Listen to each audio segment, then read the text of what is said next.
Meaning of garnet. garnet, Garnet.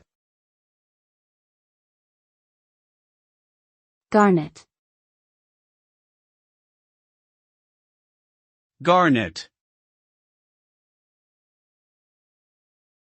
Garnet is a mineral commonly found in metamorphic rocks that comes in a variety of colors including red, green, yellow, and blue. Its name comes from the Latin word granatum, which means pomegranate, due to its resemblance to the seeds inside the fruit. Historically, garnet has been used as both a decorative stone and for its supposed healing properties.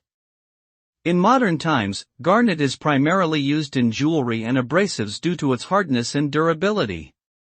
Overall, garnet is a versatile mineral with a rich history and practical applications in various industries.